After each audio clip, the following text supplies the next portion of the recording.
What's up, everybody? Professor Wrestler Chris Wild back with another video on Eagles News Now. Thanks for tuning in. I'm live from bar 4133. And this past Sunday, as everybody knows, there was a big mess in Landover, Maryland called the Philadelphia Eagles. I want to get this game in memory out of my head, so I'm going to do a quick review without ranting too much, as I already did that in a couple videos. Check the archives. As the Philadelphia Eagles lost 27-17 to a team with no name out of Washington. Really ugly, messy game. Probably the last thing that you wanted to see if you're an Eagles fan. So let's get to the review. Let's talk about some of the good stuff here. Let's start this off on a positive. This is going to be quick because there wasn't a lot of good in this game as far as the Eagles go. Let's talk about number 11, Carson Wentz. I mean, he was a tale of two halves for this guy.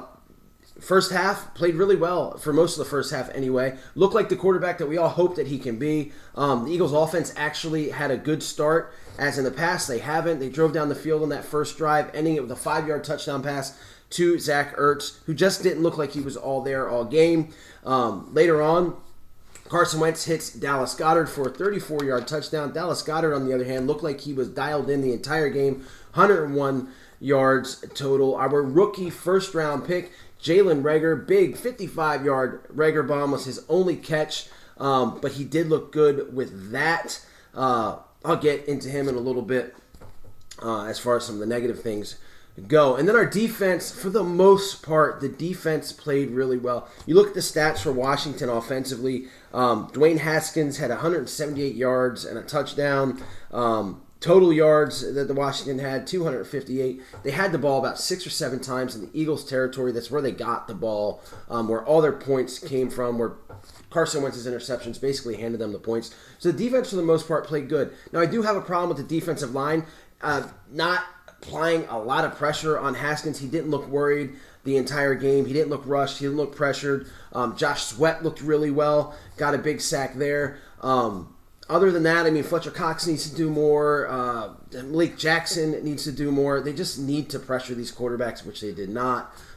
Darius Slay really held Terry McLaurin down for most of the game. And, I mean, for me, when you watch last year's game with Terry McLaurin absolutely killing the Eagles and these number one wide receivers absolutely killing the Eagles, it was refreshing to see one locked down, and I think Darius Slay did a great job there. He will definitely probably shadow most teams' number one wide receivers. More bad stuff here. So that's pretty much the good stuff, guys. For the bad stuff, no run game whatsoever. Miles Sanders, of course, can't play. Boston Scott and Corey Clement take over. Jason Huntley, a guy they just got a week ago, for some reason, starts over a guy like Elijah Holyfield, who has been here since last year, has 1 carry for nothing. Once Doug Peterson saw that the Eagles couldn't run the ball, he just stopped running the ball, which is weird to me because he kept on doing play-action passes, which the Redskins got the Washington team, if they have anything, they had a good defensive line. Ron Rivera is a defensive coach. Once they saw that, it was just lights out. I mean, they weren't buying the play action. Again, the Eagles couldn't run the ball. As bad as Carson Wentz was with these 2 interceptions, he ended the day 24 for 42, 270 yards, 2 touchdowns, 2 interceptions, 2 really bad interceptions, fumbled the ball a couple times. He was under pressure the entire game. Even when he was playing well, he was getting hit a lot. Again, I'm a Carson Wentz guy. Look, this was one of the worst games I've ever seen him play. His coach didn't help him out at all. His offensive line didn't help him out at all. He held onto the ball really long. I'll post some pictures up. Again, pictures can be deceiving. There could be, I mean, there were open guys. It looks like he held on the ball too long. But once you get hit so many times by these absolute huge athletes, your decision-making is going to be skewed a little bit. Who knows how his body was feeling. I mean, if this keeps happening all year, do not expect Carson Wentz to play 16 games. I hate to say it. He took an absolute beating against that really good Washington defensive line, which I talked about in my preview. If Lane Johnson couldn't play, they were in trouble, and he didn't play. Jack Driscoll instead, rookie right tackle. Nate Herbig, right guard. These guys have never played football games.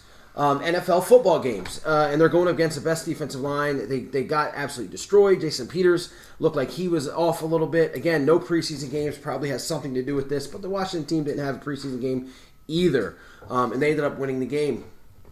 Just an absolute mess. It reminds me of the Winston Justice game against the Giants, where I think the Giants had maybe 9 or 10 sacks on him. Really, really bad for this offensive line. I don't understand why Matt Pryor didn't play at all after being hyped up, all off season. But yeah, just horrible play calling by Doug Peterson. No run game. Wide receivers were dropping the balls. These young guys seemed to be off a little bit. John Hightower had a drop. I think he had -2 yards on the day. Desean Jackson, for whatever reason, Doug Peterson only played him 54% of the snaps. Said that he was on a snap count. Look, I'm not a coach. I'm a fan like you guys. I don't agree with that at all. This isn't the NBA where you have 82 games. This isn't Major League Baseball where you have 120 games. This is a 16-game season. You cannot. It's first off.